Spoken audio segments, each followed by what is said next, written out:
Welcome to Hashtag Set Live. Hello, everyone, and welcome to Hashtag Set Live. Today, we have with us Quinn McLaren. Quinn is a G&E grip best boy. He's been working on gaffing. Hi, Quinn. How are you? Good, buddy. Good. Nice to have you back at the table with us. Yeah, the grip extraordinaire. What's going on, guys? Well, Quinn and I just got off a really good little preliminary run for a new film we're doing with a director we worked with a couple times for this movie Clay. It's a boxing film that has the World Association of Boxing affiliated as a sponsor. So it's really cool. We did 3 or 4 days of filming for that just to get the ball rolling, and they're going to do some stuff in LA, and hopefully I'll join them in Vegas as the gaffer. We'll see what happens, but we're definitely doing some more of that this spring. But that is a third movie with this director that I've done. And Quinn also worked with me on the first movie with this director, TWEED, which is coming April 2nd? May 2nd. May 2nd. It has a premiere coming, yes. Yeah, we're working on final cuts for that. I'm going to pull up a link for that while you guys discuss. Yeah, the trailer just dropped, and we just announced that we're going to have the premiere. So, Quinn, if you would touch on that, like, what was it like working on Tweed and then like coming back now that you've seen this, the nurturing of that relationship and the growing of that? Yeah, so Tweed was like definitely my favorite project of 2023. It's we got to work with kind of some Hollywood royalty. Bianca Van Damme, Jean-Claude Van Damme's daughter, was in it. Alexander Wraith, who's part of like the Clint Eastwood family. It's still like an indie, like it's still an indie feature, but it's cool because it had some like hefty backing, right? And more the team Alex assembled really was just kind of like a gung ho, like let's make some art kind of team, and more so that's the vibe he assembled on set with his like. Yeah, and that's an interesting point you bring up because they had a crew and everything assembled, and it kind of fell apart in the summer of 2023, and that's when my good friend Brad and I's good friend Amar Nemo got a hold of me and asked if I was available to talk to this guy, and I was, but we had to push the timeline back, obviously. Yeah. And so that's why we filmed in October, and that's when like really the whole thing had kind of almost blown up, you know what I mean? And so I come on, and he's looking for new DP and new all these things. So I gave him a couple of recommendations for all these positions, and obviously like I didn't just give him one name, I gave him several, and he did his own vetting, but.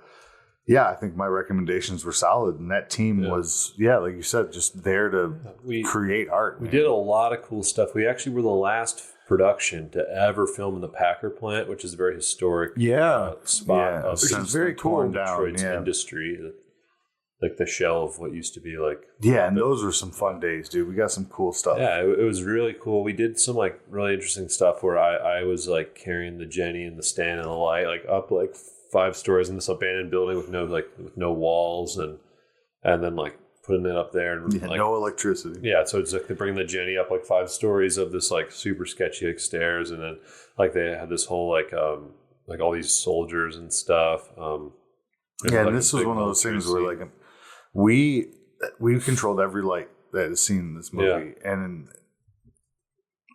there was a lot. Like, we had a lot of fun. We had a lot at our disposal. Like I said, the budget was there. And it was definitely like one of those nights where I just like kind of like, I really felt like me and Joe were just like a 2-man army, where it was just kind of like crazy that it was just a 2-man crew doing this. Like, we probably should have had like 6 people. Oh, easily. Right. Yeah, dude. We were running for 12 hours. It was a marathon. Yeah. I mean, but we pulled it off, dude, and we got some crazy stuff. And there was times, like, because at some point we did have 2 camera teams rolling. Yeah. So we had 2 lighting districts it's going, like where I difficult had to to light. literally send Quinn off with lights to just work with that camera team, and I was off with another one. There was nobody else on G&E. Like, and the fact that we pulled off these shots that we pulled off is just amazing. I'm very proud of the look of this movie. I learned a lot, like getting to do that so often with like B-Cam.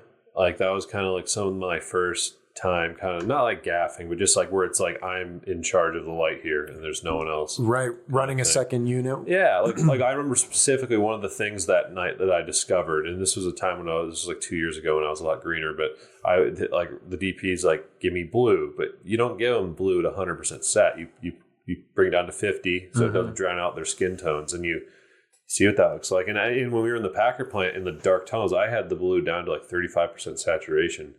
And that was just like one of the many times where just having the opportunity to kind of be solo like that, and Joey trusting me, I was able to kind of like grow and learn like just a little thing, just a little piece of the puzzle just keeps building and building and building. And it was cool. Like we were up on like the 4th floor of this Packer plant, and we're like running, and we were doing some stuff where basically like the drone was chasing the subjects, and then I was chasing them, but like I was to the left of them with the tube, giving them like a side edge of like blue, I think, or trying to stay out of the drone shot. And then we did the same thing with like a 360 cam. There's no staying out of that. You just got to stay out of like where the footage they'll use. Sure.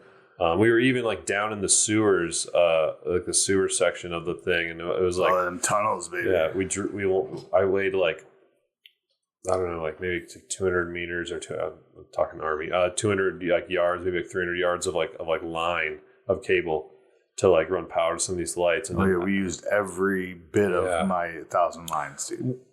So I had a chance 1,000 feet of line. I had a chance to see the screener of this movie, and I only did 2 days on it, so I wasn't very familiar with the material, and it was great movie. Watching the screener, thank you. What was, and it's one of my favorite things about it is the way that it looks. It came out, the Rodney cinematography on it, Peter cinematography on it, and then obviously the way that you guys lit it really, really comes together in a very high quality look. What was each of your favorite setups on that shoot, or maybe most elaborate setups? Yeah, or maybe your most challenging. I'm thinking. Oh yeah, take your time. For me, we went into LOEs while you're thinking.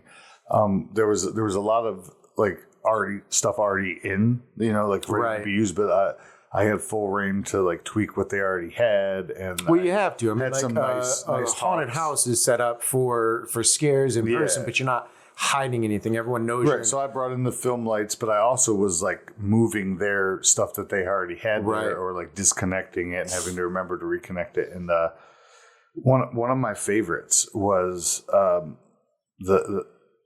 the doctor table with all the blinking lights, and when Maggie makes her appearance again, that was just amazing. That was a nice setup, that whole sequence where she's brought back and you're not sure, and I'm gonna avoid spoilers, but like it was right, and that was one of my favorite. It played very well. Thank you. Very well done. I really enjoyed what they allowed me to because there was a point where, as always, we're trying to get done and keep moving and stay on schedule. And I'm like, I need to make this change. Trust me. Yeah. And they're like, well, and I'm like, but you have to shoot everything over again. Right. And dude, totally like fixed any of the. It was the right move. It was sometimes it's when you're shooting something. It is, and I had recently. I did a short, and we shot out a scene, and we were moving to another camera angle, and there was a change that was suggested, and we had made us go back and have to reshoot everything. But ultimately, there was a wardrobe change. Ultimately, it was for the better. It was worth the time to go back and do it. But you did have to reshoot. But we did have to reshoot it. Yeah.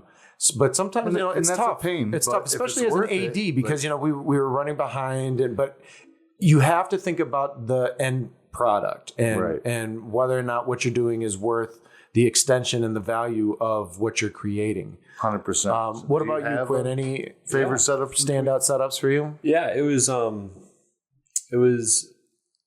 There's this point at the Packer plant where basically there's like a whole almost like L of these really tall abandoned buildings, and we put 2 different like Aperture 600 Ds up in these buildings, and they kind of worked as this backlight. And it was really cool just having like these lights higher up than like a decent sized condor can put them.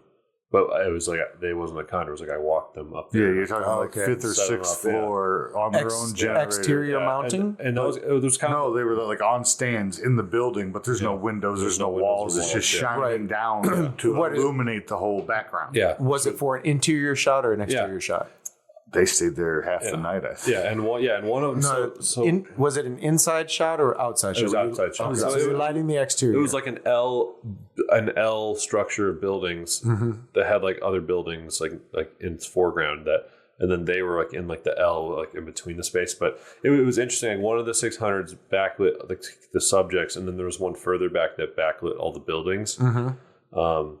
And so that was just cool. And then we had an M18 and a 1200 working in two different ways as like the key. They were kind of spread out. And then we had the tube running around as fill, and there really wasn't fill until we moved in for close-ups. But it was kind of like, and then we had like a 300X doing other stuff. Like we had a lot of like fill into the environment, and it kind of like that night, it like really clicked for me. Again, this was like only when I was like a year in, like 2 years ago now, I was a lot greener, but it kind of clicked that like you can have 3 lights in your 3-light setup. You can have 20 lights, but it's essentially like a 3-light setup. You just have different lights kind of filling the roles of key light, fill light, backlight, and eye light. Yeah, even if you're doing 20 lights, you're still using the 3-light setup as your paradigm. And when you think about it like that, it's actually not so complicated. It's really like, that was the night where I was like, oh, it was just like, you just have these click moments. And it really happens when you push yourself. So like going and doing like the same thing over and over again, like interview setup. You're not going to really learn anything. Kind of getting, like I said, like doing a job where Quinn and Joe are doing a 2-man thing that should be a 6-man, which really isn't something to like brag about that much. It's kind of like what are you doing? Like, why don't you put yourself through it? But yeah, it was just like that's just how like that was like a growing moment where I was like, oh yeah, because I mean it's not like that I had like this eureka moment. It was more just like that was where I'm like, oh yeah, like this is, I don't know. Yeah, but that was it's something clicked, and it taught you the strategy of like, you use the 3-point, but it's where you put them. Like, because I told him, I said, you need to tell me where the camera is going to be, and if you move it, I'm gonna need a half hour to fix that. So tell me and stick to it, and that's how we were able with like 4 or 5 lights to light a massive like 3 football field area, because I knew where to aim them and how to do it, and that if we needed to tweak, it was slight. It was just re-aiming, no moving more than a foot. You know. But you guys had there was a lot of camera setups. A lot on that, especially film. the days we had the two. How was the 2-camera done? Was it 2-camera 1 setup, or was it always 2 units like you were talking? It was essentially like, so sometimes they'd go off, but it was generally Rodney on his Steadicam and Peter on sticks is kind of how they would do it. So Peter just getting coverage of the same. Peter would do a wide and then punch in while Rodney was on his steady or a dolly and making sure the moving shots. And if he didn't get his right, that's fine. Peter got a good one, and now he can move in, and we can keep continuing the blocking for the camera. And they would almost fluctuate between A and B cam rolls. Like there'd be times where it's like Peter's A cam and Rodney's getting like extra shots, and then it would switch where Rodney's going to do like essentially like it was really playing the downtime. If Peter needed to rebuild for his next shot, now we were shooting with Rodney. Oh, okay, very if cool. They couldn't shoot at the same time, it was a back and forth. Like Peter would be A, but then for this like run and gun thing where like the characters are running, Rodney's chasing them on the Steadicam, and I'm following them with the tube, and then on the next thing, Peter was A cam again, but Peter was really only there for like a couple days of the movie. I don't know. He was there for at least 4 to 6 days of the initial run, but he did not return with us for LOE. I'm pretty sure Rodney has like the full DP credit. I think so. Yeah, I believe so. Yes. Yeah, because he shot like the entirety of it basically. Yeah, going forward from TWEED, the Rodney and I both established ourselves with this director as executive producers. So he believes in our vision and our artistry. So what are some of the challenges from the lighting department when the camera is shooting 2 cameras? Well, especially the fact that, like he said, there's 2 people doing a 6-man job. is the separation, where now I have no help because he has to go and make sure one camera's good. But what? Yeah, so that's what I'm talking about. What Of course, I wouldn't specifically? give him that job if I didn't believe in him. What specifically in the crafting of the light is a challenge when dealing with 2-camera shooting? Sometimes the person holding the camera doesn't know how to tell the G&E person exactly what is needed, and I still have to run back to the frame, look at the monitor, and then run all the way back to where I was to get it right because I'm not understanding your vernacular. Because every department has their own kind of slang. Right. And yeah, so if like pan left, stick up, if they say it wrong or backwards, it's misinterpreted, and Right. sometimes, especially with camera and lighting, camera is talking left and right, and if they say camera right, but they mean lamp right, this is opposite direction. So I kind of want to add to that. So, yeah, please. Like my main issue, besides what Joe is saying, where you basically split your team in two, is you'll perfectly craft, like if there's only one camera, I will perfectly craft it where Brad has the right amount of backlight at the right angle, right? Maybe the backlight also kind of like shears across his one of his cheeks too, his to act as fill as well, yeah. And or maybe it doesn't, and I give him a perfect rim Brad, or maybe I give him more of a 50-50 key light, and we get the right amount of shadow through the fill light. Then you take the other camera and you put it on Brad, and now I have to, instead of having from one angle it being as perfect as I can make it, I have to cater to making it as perfect as I can make both, which is a huge compromise. You have to compromise. So you basically have to make both as the best you can make it, but it's never going to be as good because you have to compromise to cater for the other camera. Right. So there's sacrifices in the way that you strategize the lights because that's kind of what I thought would be the case. I guarantee you, wherever we're hiding a light or a stand that the first camera doesn't see, second camera is probably going to be pointed right. Fuck hiding gear is another. It makes it harder. And then so on this last thing with Alex, there was a lot of like 2-camera stuff going on. So it was almost everything was like boomed out. Whether it was like that was just how we were doing it. It was a lot of like booming out or hoping we could. Are you doing more overhead lighting with this one then? More like Menace type stuff? Yeah. We were trying to utilize the sun as our key instead of like just doing like what we can, because it was a really like run and gun style shoot at this diner where we did like a 2-day thing. It was like really because it was we didn't have that much time to shoot, and they were really, really going. Most of the stuff was Steadicam and the B-cam was sticks, kind of like how we were just saying. Yeah, and Rodney was I could see the needle hitting the E on his fuel tank. Sure. He was just like bottoming out. The Steadicam's no joke. It was like really. Dude, he was a champ. He's a fucking artist. Yeah, he brought that shit. It looked gorgeous. Yeah, we were really emphasizing like block light shoot, just like how important that was. Like whether how much we actually like got that 100% of the time, it really doesn't matter. You just kind of have to roll with the punches. It was definitely light shoot block, which was like they're already shooting and block exchanging. We talk about block light. That happens. We mention block light shoot a lot on the show, and I don't know if we've ever really elaborated on that. Would one of you expound upon the benefits of blocking, lighting, and shooting in that order? Blocking is the movement of the characters in the scene through the environment. And it's very important for not only the camera, but the lighting artist to see that so that they know where shadows are appropriate and where they need light for definition.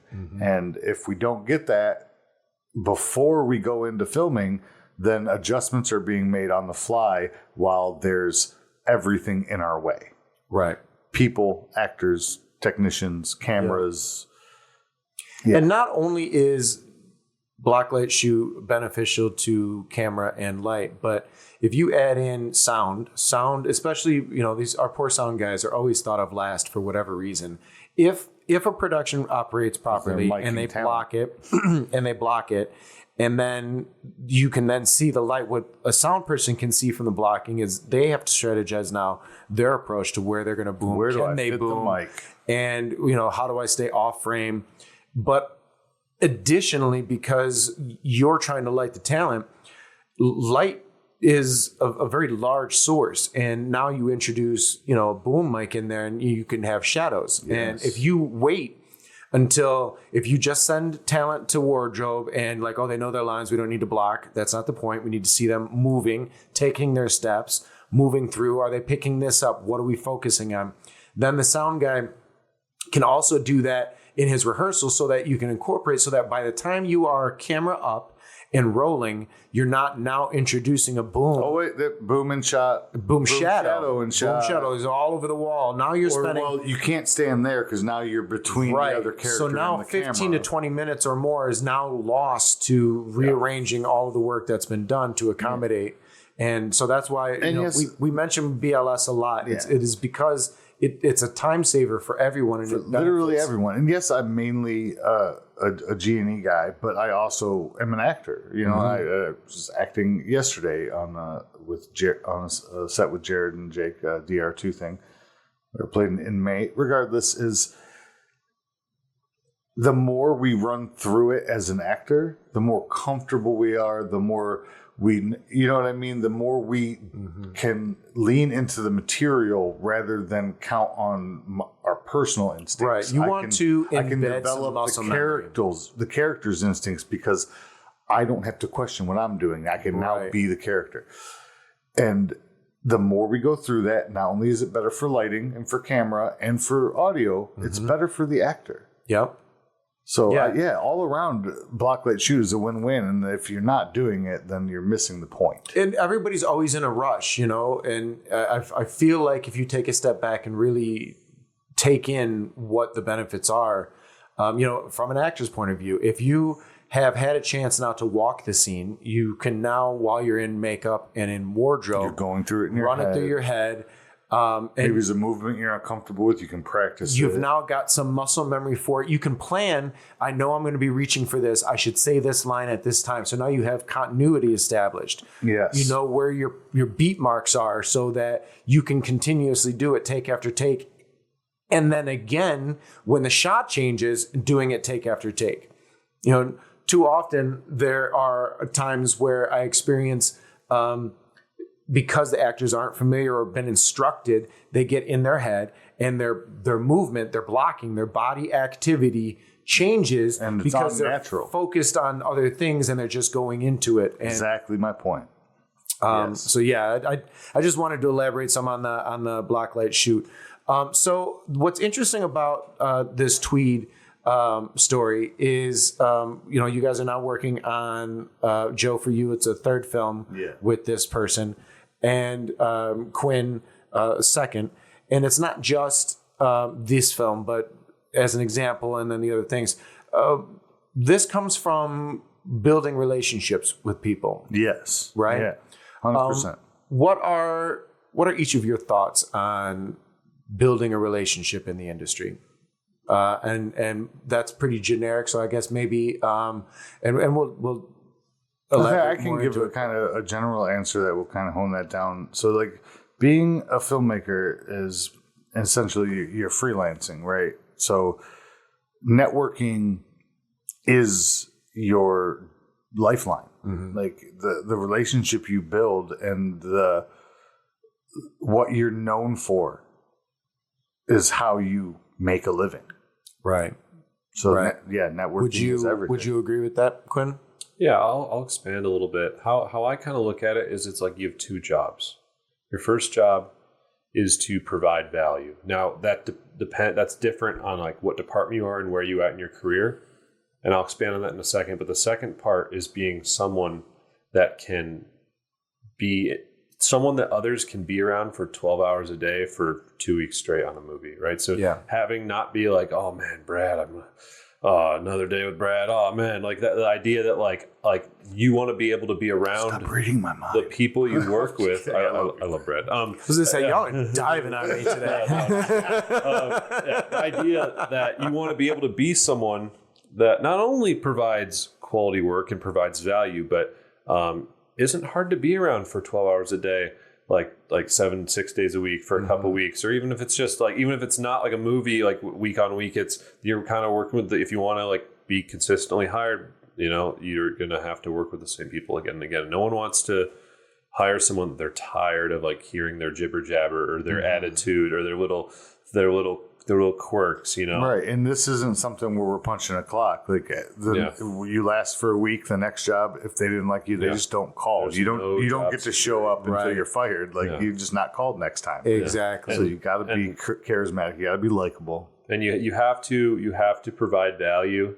You have to, and that depends on kind of like what your job is. So like me as a lighting guy, it's making it as easy, like as a grip specifically, because I'm more of a grip than I'm a gaffer. It's making it the job as easy for my gaffer, taking as much of the burden off him as possible, right? So that he can make the best decisions he can for like the lighting in cahoots with the director of photography, and it's beyond just on set too, like when he gets a new trailer, like let's get together. I'm going to be that guy that comes out there and helps him with his trailer. Like I'm gonna go to like the grip shop and organize stuff. I'm gonna sweat equity. I'm gonna go the extra mile because I'm not doing anything that day anyways. Because it's not like the reality of like my current network is I'm not booked like 95% of the days a year. I don't work like 320 days a year. You know, it's more like in the fall and in the summer I'm probably booked like 4 to 5 days a week, but in the summer and spring, unfortunately, still it's probably like an average of like 4 to 2 days a week. So I still have a lot of like time, and I could just spend it all at the gym and just be Brad Pitt Fight Club, but I've never got there, and I probably never will. You know? Or out there being a hooligan, tearing shit up, tossing so beers. It's better to just kind of ask yourself, like who would I be without these people that hire me? Again, that's you're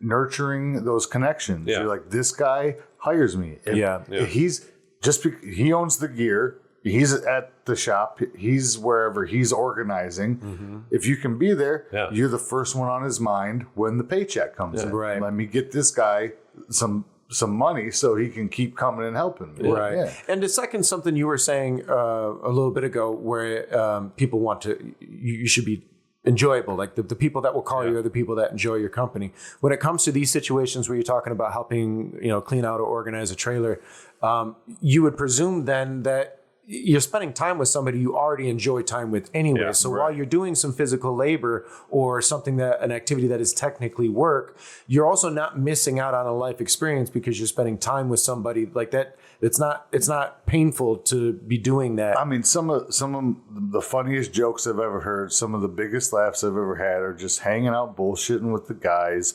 unloading or loading a truck or like checking gear. You know what I mean? Making sure it's clean and ready for the next job, and we're just cutting up. Yeah, and I think it's important. It's not every department, but a department much like G&E or camera, where you've got a team of people. It's important It's important to develop a rhythm. You start to read each other's movements, and so that you're not getting in each other's way. Like you start when you have that.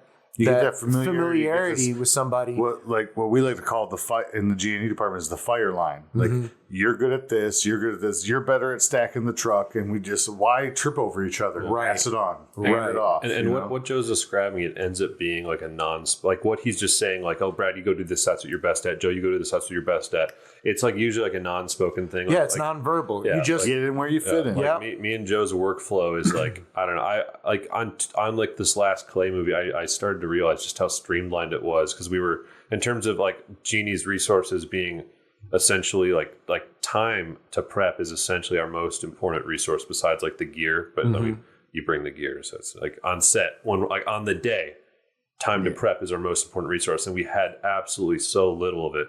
And information on the prep, like even just getting, like we were saying, black, white shoot, but it was in reverse. Like, we know we're filming in this room, but just where are they going to be standing? I just have to go, I think they're going to do this. Right. And I was just like, because obviously we could each like scramble and do our best, but the way I was like proud of us, the way we were coming together to like fight the adversity with that and not letting it affect our attitudes, like we weren't like, we obviously weren't like, man, it's so awesome how like little time we have to prep, but we weren't like grumpy and pissed off. We were still a pleasure to be around, even though we were fighting every minute to just It was wicked. breathe when it came to like trying to stay ahead of where we're going. Yeah, I think I would have like a sip of water at lunch, and that'd be like it. Like it was just so busy. It was seriously busy, but it's so fun because again, we enjoy each other's company. We have a good dynamic. When he sees that, like, oh, Joe normally does that, but obviously somebody's pulled him aside, and that still needs to be like, he just steps in. Same thing when he gets pulled aside, and I'm like, oh, I got to get that done. We just fill in. Yeah, fill in the gaps. I want to expand on and kind of give my answer for the importance of building relationships, expanding on what Quinn had said about you're basically two products. And I see it as I have two jobs. I've got two jobs. One is the job that I do. In most cases, what you were hired for. Right. In most cases, it's an assistant director. I also grip. I also edit. So depending on what the task is, but that is second to, like, now I've got the job and now I have to do that. But that is second to how you got getting the job, and that's the first important product, and that is you. You are as a we're contractors. We're freelancers. And we are our own commodity. So you are always marketing yourself. Everything that you do, every experience that you have, whether it's with somebody in the industry or outside of the industry that you don't know, knows people who might be in the industry.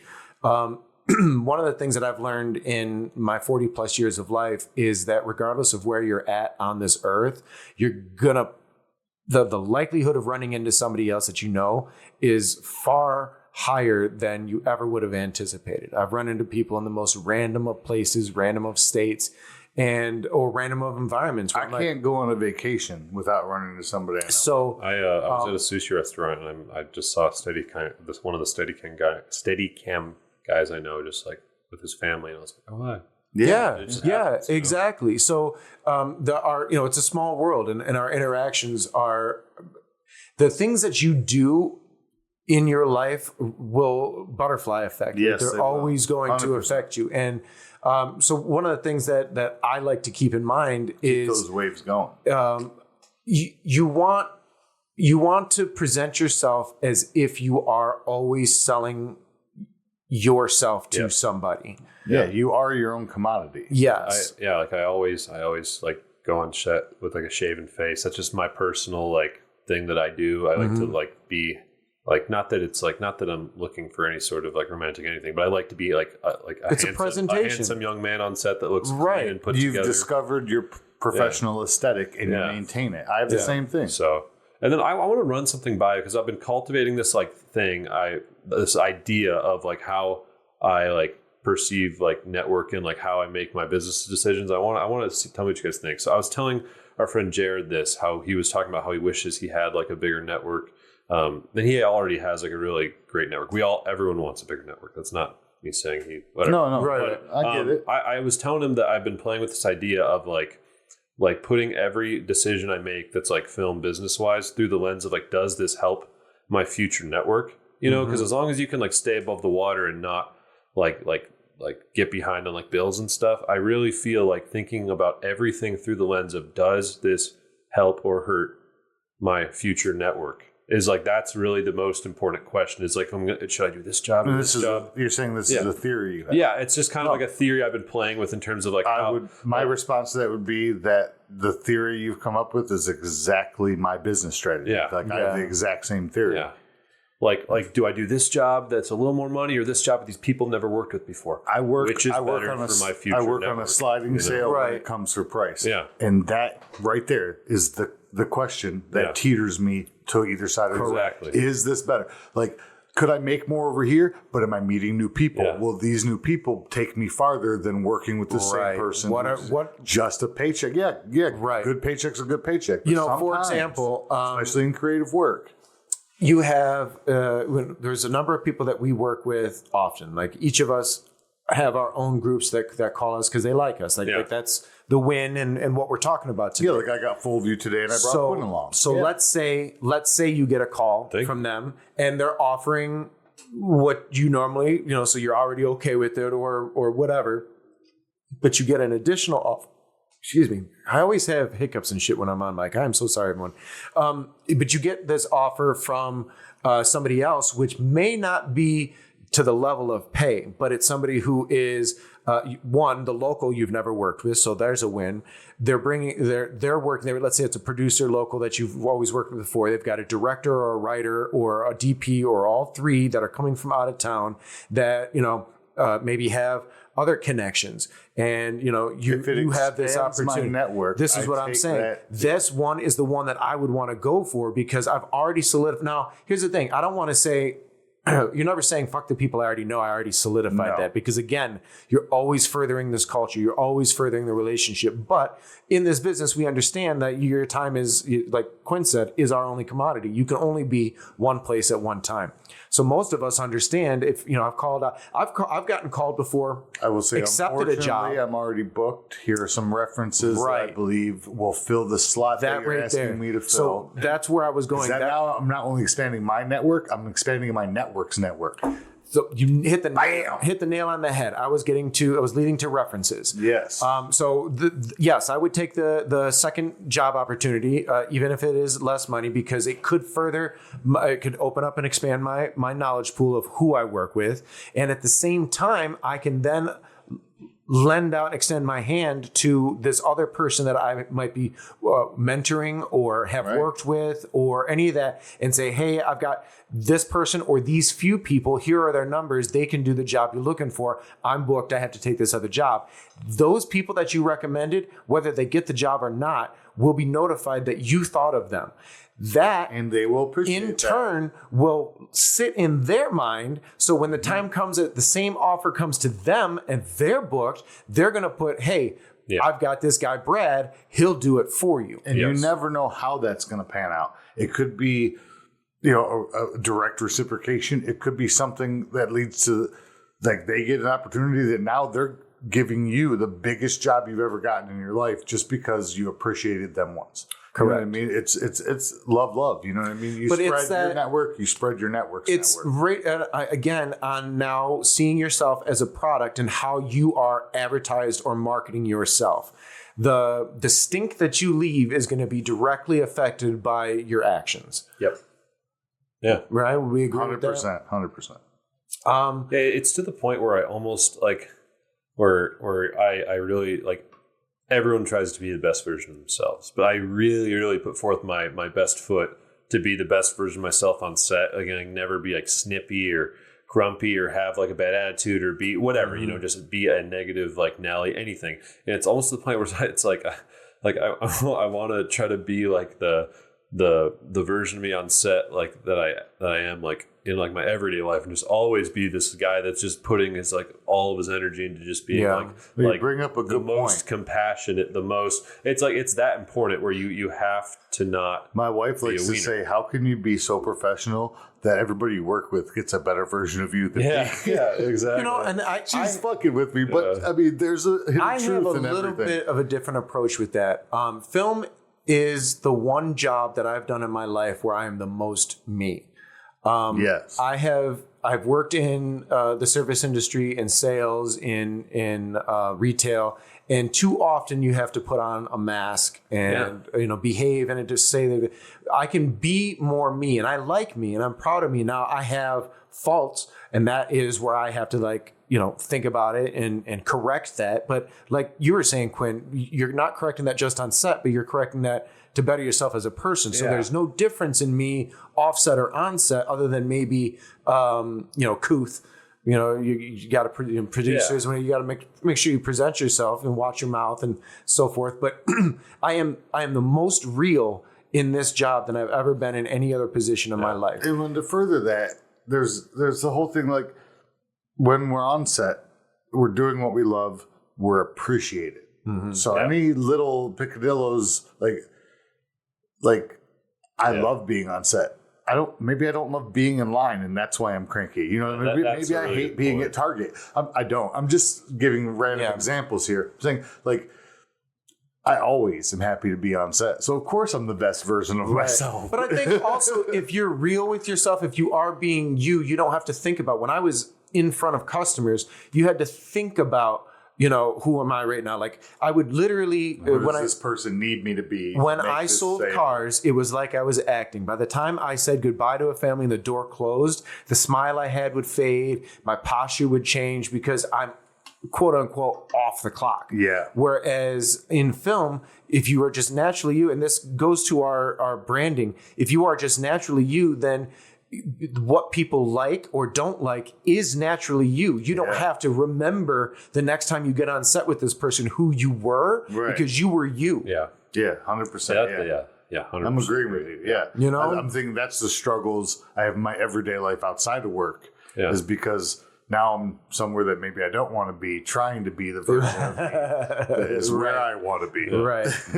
Yeah, like the other day I was trying to figure out how to like return this thing on Amazon, and I was getting grumpy with the guy on the phone because I couldn't understand his accent. My girlfriend was like, "Stop being so awful," and I was like, "Yeah, you're right. What am I doing?" Like I would never talk like that to someone at work, and it's just like, what's my problem? So it's kind of like, it's not like we're being fake or anything at work. It's just we're just putting our best foot forward in like a maximum effort kind of way. It's because we're happy to. And sometimes you got to remind yourself. Yeah, you touched on that. Just because I'm not happy to be here doesn't mean I can't be decent. Yeah, it's easier. It's easier on a film set because that's what I love. Like I truly love my job, and just like I worked at a liquor store for years. I did like a photography job for like years, and I just didn't like it.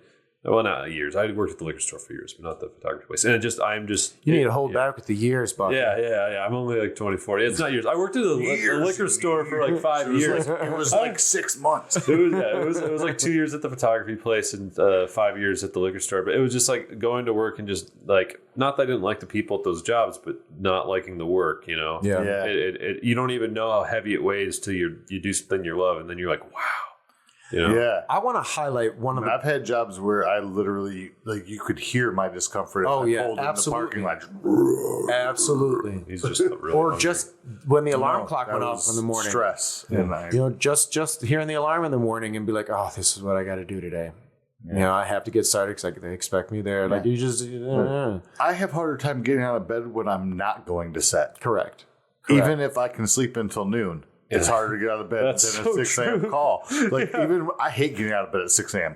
Loathe it. But when it's for set, with bells on, I jump up, I click my heels and shit. I'll automatically wake up like 4 minutes before my alarm. I go off before my every day. So weird. It's like, how did I know? I can't wake up to my alarm to save my life on a regular day. Me neither. I do want to, before we move off of being ourselves, I want to highlight one of the benefits of that, and one of the interactions that I experience a lot on set. And I'm going to use Joe in this example. Joe and I have been, longtime friends, so we have a relationship. So it's not uncommon. I just took a bow.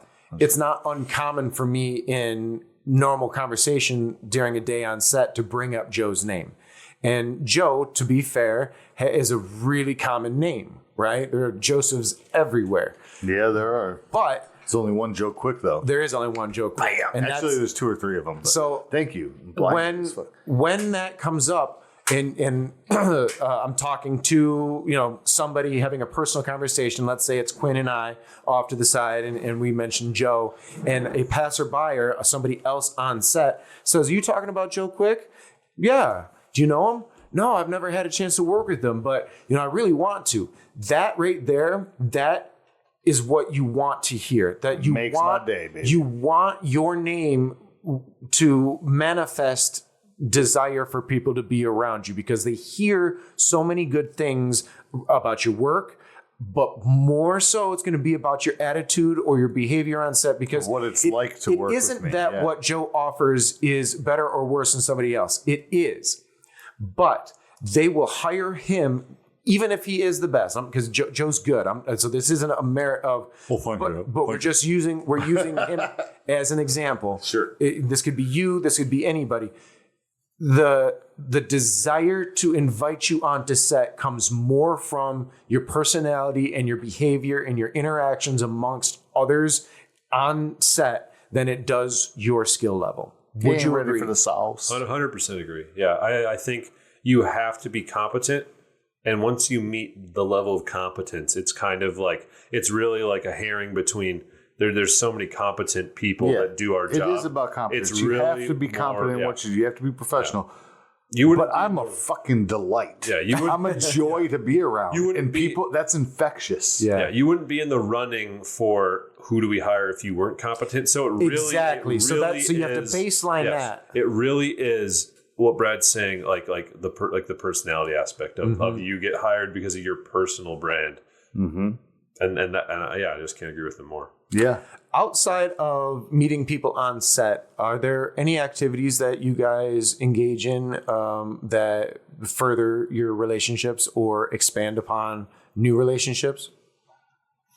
In terms of like work? So, for example, the thing that we all do. Royal Star Community Mixers, going to the premieres and hitting the red carpet. So even if it's not your movie, yes. If a fellow coworker, if a fellow artist has a premiere and you're available, you're not on set, you show out for them and you hope they'll show out for you. And even if they don't, they're probably on set. You know what I mean? Just be there for your people. Have you ever attended a premiere that, regardless if it was your show or a friend's show or you were just going to support, have you ever walked out of there with a new number?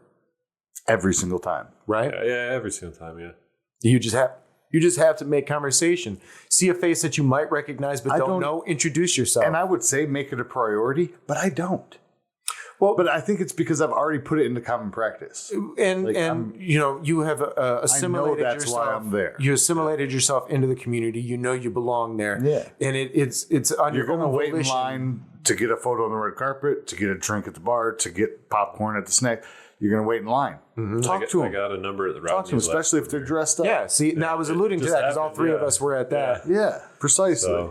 So there's always somebody, and they may be timid. I'm a timid person, and oftentimes I meet the other timid people because we're trying to avoid, and then I meet more people, and then because you know how I am. Once a conversation starts, I'm good and golden. Right? Yeah, it's starting. The conversation that's well, that's where we balance because I'll start and walk away. Oh, for and sure. Brad will maintain, so I don't have to walk away. He'll just abandon me.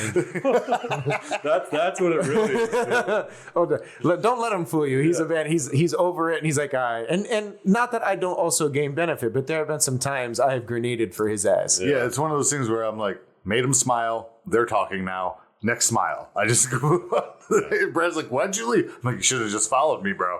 Yeah. That's cool. Man, yeah, even beyond premieres, I think there's something really to be said for like, hey, we're cool on set. I really like that guy. And then like actually, you always say you're going to hang out and then never do. I think it's really important to actually hang out with people and like hit them up. Like I remember I met this one sound guy on this one movie called what was Isaiah's movie called?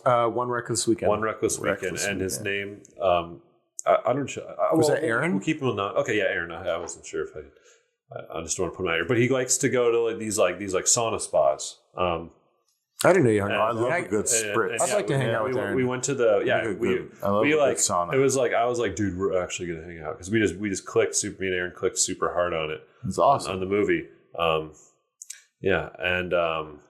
And I think like and then we went out to like a bar, different time. Like we've hung out, or even like you guys. Like when I first met you guys, I would like come to Joe's basement and just like hang out. Yeah, just shoot darts and we get together with some of the bowling. And I was gonna say some of the G&E and camera guys. We stick together and we've got a group text that goes. I can't do many group texts. That's like my one group chat that I can maintain. Yeah. But it's. Because I don't get to work, is because we either all work the same type of gig or extremely different type of gigs. We don't always get to work with each other. Yeah, so the fact that you can maintain a relationship offset it makes it more organic, And I think another thing to keep in mind is while our discussion and our goal here is to expand our relationships for the purpose of getting work, you can't value somebody's relationship with you on the basis of I'm going to get work. So, for example, some of my favorite people in my field, I almost never see because they're not going to hire two gaffers. Right. So, yeah, like I have to go out of my way to talk to these people or like, hey, I'm driving by this place. I'm on my day off. I know somebody's shooting. I need to stop and say hi. because when else am I going to see them? Don't forget about relationships because they haven't been fruitful for you. Keep the relationships because they nurture you as a person. Yeah. And if you nurture them just like a garden, eventually it may pay off. Yeah. Eventually it may never. The job I'm turning down, I'm mentioning one of those names, and I want them to do the same. Correct. Correct. Yeah. Yeah, the extracurricular activity is a very good point. And I personally, that's one of my Yeah, go to the gym with dudes after a set. Me and Chris Morning, but Yeah. it's usually when he's in town. Because I go to the gym every Especially single day. when you're on After a a set. project together, sharing Yeah. a schedule. Like, hey, we both have the same day off. Yeah. Let's hit So- some disc golf. Let's whatever. Yeah. So you like know? me and Trevor Stevens, when we're on stuff, and I'm like, we're in Lansing. I usually stay at his house because I don't live in Lansing. Lansing's far away. If you live in Michigan, you know that, but maybe you don't.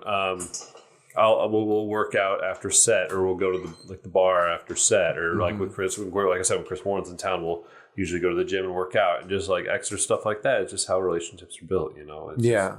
just, and it doesn't even have to be like you want to go to the gym with me. It's like Right. sometimes it just like makes sense. Like I think how it started was I mentioned I go to the gym, and then he asked if he could like come because I go to the gym join every you, day yeah. after set. It's like, yeah, of course, dude. Yeah. So And then it becomes, a binding part of your relationship. And after the first time, it's something, especially if you enjoyed it, it can become a habit, yeah. I remember you and Chris often would, it was part of the, like, it's off. Invited me a couple of times. I'm a sluggish piece of shit. I didn't go. I missed out. Just juice, Brad. Just take juice. That's dude. It just kickstart it, bro. Joe left to go to the bathroom right as we were gonna hurry up, Joe. So then let's I'm gonna wrap this thing out. Do you have any? How about this? How do you as working in Genie is super easy to network because it's a multiple person department. Every day you meet someone on set or you work with someone you already worked with. How do you network as a single man department as a first director? I know technically you're not a single man, you got the dudes under you, but in the indie market generally you don't have a second. Usually you got That's PAs, correct. right? So Yeah. in the indie market where it's not like you don't got your second AD and your second or whatever it is, because I know on a huge thing technically it's a whole thing, but like realistically on indie projects it's like you get like maybe like one other guy in your assistant director's department. What is it like networking doing that? So I have found that it's a bit more of a challenge for me, and I'm still figuring it out, and I'll explain why. So I get hired by the producers or the EPs, and then I generally don't work with them, right? They're phone calls only. Maybe they're on set. Who I work with, the people that have the most experience with me and what I offer are the G&E team, the camera team, the wardrobe. They like how I run the set. They like how I keep things organized. They like how I move things forward, but they aren't the ones who are hiring me. So I am working on two planes where I need the crew to enjoy Brad, and I need the crew to find value in me, but then they would additionally have to spread my name if they know other producers that are looking to make a film to suggest that. Outside of that, for me, it's building relationships with the directors. Being able to have a successful shoot with the director will encourage them in relationship, but a successful shoot is important as well. But my camaraderie or relationship with the director is probably the most important relationship that I have on set, because I would like to be able to work with them again. If anyone's going to ask for me and have any sort of pulling power, it's going to be the director or UPM, which I don't always rarely, there isn't usually a full-time UPM. On indie stuff. On indie stuff. And I would step in and say that, especially this market in Detroit, a proper first AD isn't necessarily utilized. So there's a lot of that, but more so, I definitely think I'm double down on what you're saying. Like, and you have it in spades. Like, the crew loves you. You work the system and you do it right, and you make sure that like things that can easily go unnoticed don't get missed. And I love you for that. Every crew member loves you for that. But again, doubling down, they're not the ones who hire you. Right. Yeah. And the ones who do hire you don't take recommendations from the people who are pleased with you. Right. Yeah.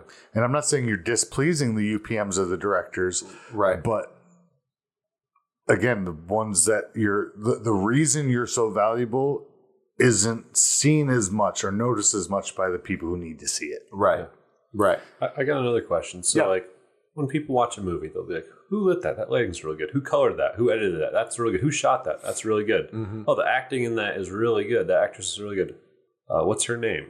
How do you, like, you don't How hear, do I make a mark? How do you, like, I know you just described how you network and how you make a positive impression, but how do you, or what does it look like when a first director makes their mark, I guess? So are you asking like what tangible evidence of my job shows up on screen? For a first AD. Is it just simply the idea of wanting to be like people wanting to hire you again, or is there more to it? Yeah, I mean, so nothing that I do, nothing in the, let me rephrase it, nothing in the job description ends up on screen. So that's why you don't have first assistant director awards at all. We're not in contention for any awards out there, because how does anyone know? You can't watch a film and say, God damn, that first was amazing. Yeah. The evidence is in the completion, right? Or the stories that are told later.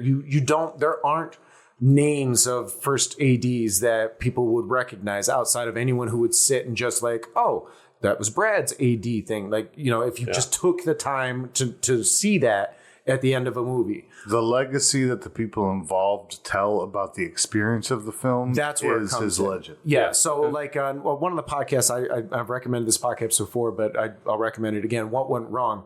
I have been hearing more tales of names of ADs and things like that from these deep books or movie or documentaries.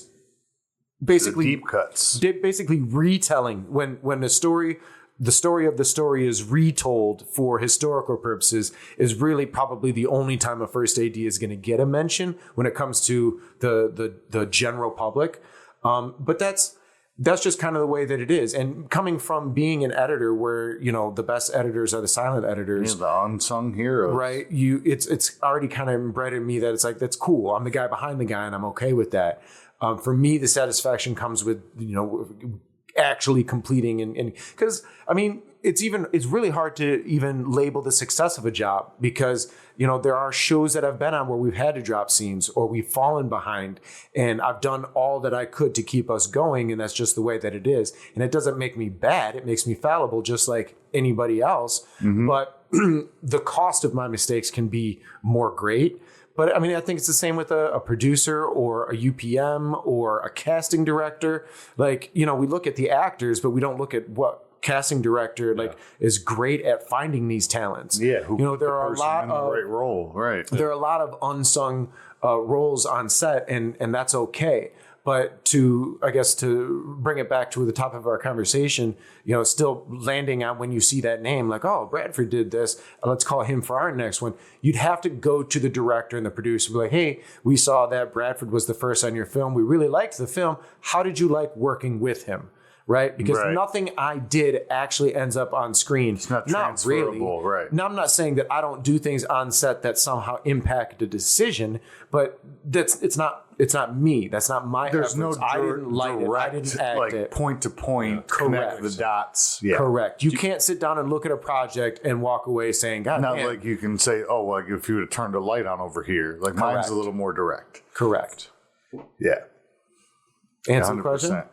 Yeah, it does answer good. And to add to that, I definitely agree with it. But so for TWEED, I inadvertently wound up being the first AD from Gafford, just because I was the only person who was like, look, this position needs to be filled, and I'm not. Yeah, well, not in the sense that you were like doing all the responsibilities of a first director. It was more. I was on the set making sure we stuck to a schedule so that I could keep lighting properly. Right, and I think so that the camera had time to do battery charges. I think lens changes. The point that Quinn might be making is like there are elements there. But I wasn't doing call sheets. It's a full-time job, and it's only important for me to mention that because it's so technical. Too often that is the misunderstanding beginning of the first. Like, okay, hand him the slate, let him slate. It's not our job. Nope. Hand him the slate and let him call roll and keep things moving. That is important, but it is not the whole. You're Like, the timekeeper. it is organizing all of the methods going behind communication with every department on set, then return communication, using that information to solve problems. Like there is a lot going on, and Filmmaking collaborates more art forms than any other art form, and Right. you hone those. Correct. You make sure they ride the rails. I'm the center hub to Yes. making sure things happen. You're the freaking Commodore of them vessels. Yeah. The central processing unit. There it is. Yeah. So You're the Bill Lumberg. No. yeah, jeez. That was low blow. I'm sorry. Wow. Office Space. Office Space. And what's crazy about that is that does that make me one of the Brads? I don't want to be one of the Brads. Yeah, you're a consultant. Well, I think that's a good place to end our Yeah, that's a conversation good for today. Quinn, thank you so much for coming in and being a part of this series with us. For our guests, tell them where they can get a hold of you, how they can reach out to you if they have any questions. Why should I change my name? He's the one who sucks. If you're looking for someone to work in your grip and electric department in any production in the Midwest, make sure to just hit me up at quinn.mclaren on Instagram or contact the podcast. Joe and Bradford, they both have my number. I'm not going to put I'm not going to put my number out. No, don't do that. I'll do it. It's no. That would be pretty unhinged, I think. Be a podcast first. But yeah. You can reach me at the podcast stuff or also chaotic_artisan on the Instagram. And on the Instagram, I am at Beeford Clark. Our website for the show is ufpodcast.podbean.com. Our Insta for the show is ufostudio.detroit. And you can email us questions or topic suggestions at ufostudio.detroit@gmail.com. You can also get in on the conversation. What did you think about the conversation we had today? Was there any benefit to you? Do you have anything to add? Is there anything that's working for you? Any additional questions that you have for myself or Joe or Quinn? Let us know. Get involved in the conversation, and we would love a star rating on our Spotify, Apple Podcast, or YouTube.